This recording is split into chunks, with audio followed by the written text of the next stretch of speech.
Is up, friends? Just ignore Jack's babies in the background. I didn't even notice that they were there when I started filming. Today, I want to talk about one of the most controversial topics, telehealth companies. I probably get asked a dozen times per week, Amy, how do you really feel about them? And I think for many of you guys, my answer might surprise you. But before I tell you how I feel in my heart of hearts about these telehealth companies, I feel like it's my job as your big sister to give you the information you need to know before ever working for these telehealth companies. Because on a surface level, I think we could all kind of agree that a model like this can be somewhat dreamy, right? Flexible schedule, fully booked calendar that you did not need to do, and more importantly, no administrative headaches, right? Who does not want that? But what most dietitians don't realize until much later is this model can really quietly limit your income, your growth, and the control you have over your life and business. So, after working with hundreds of dietitians behind the scenes, I can honestly tell you this isn't rare, right? It's kind of the norm. So today I wanted to get into it and I want to give you guys my top three things as your big sister, Amy P. You guys need to know before you accept a telehealth role. And because this topic is so juicy and I have so much to say, there's actually going to be a part two discussing three other reasons you need to know before you work for a telehealth company.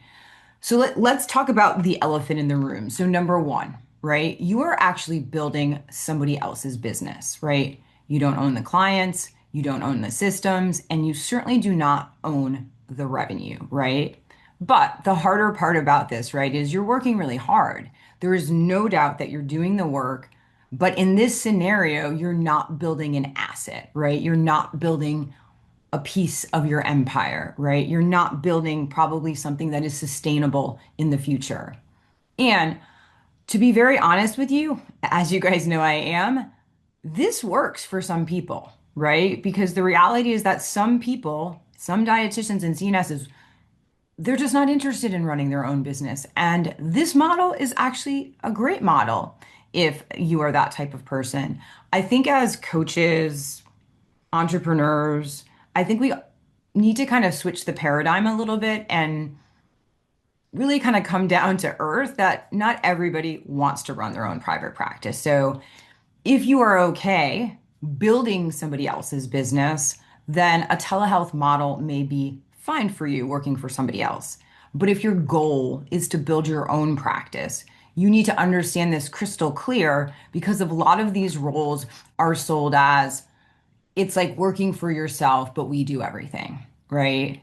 That to me is selling you a bag of shit because that is not at all how these telehealth companies work. So as long as you know what you're signing up for, that you're building somebody else's business, not your own, then that's important to know. Okay. Number two, this is a hard one. I don't even like to say this one.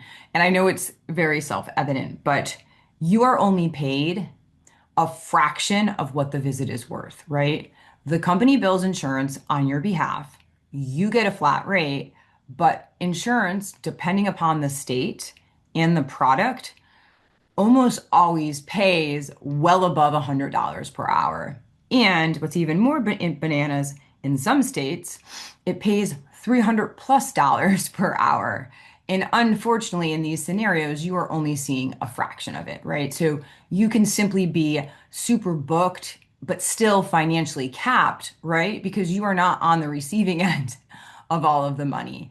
And like I said, depending upon your state and the reimbursement rates, it might feel comparable in the short term. So let me give you an example. So say you're in a state like Colorado, where the reimbursement rates for Blue Cross Blue Shield maybe are not awesome.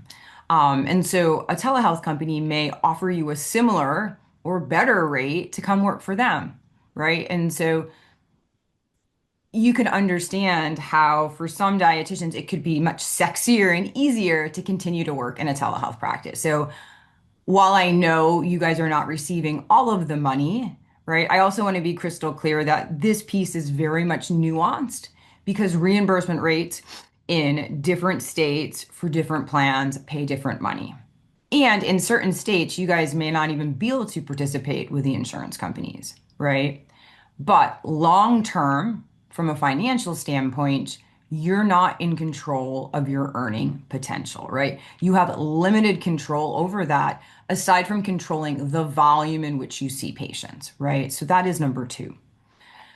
Number three, and this could be a blessing in disguise for some of you.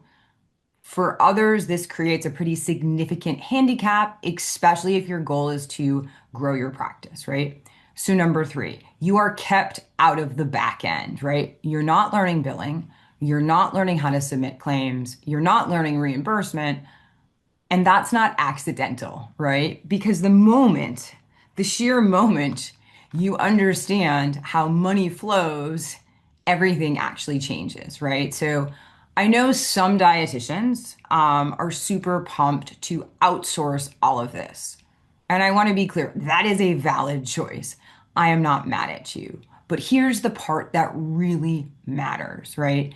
If your goal is to eventually work for yourself, this model does not teach you how to do that, right? In fact, a lot of times working for a telehealth company actually confuses you more about how insurance works because some telehealth companies may not be following all the rules of insurance, right? And so when you see them operating in a certain way, it may be confusing because you may think that's how insurance works. And then you get into your own practice and you quickly realize that is not how it works.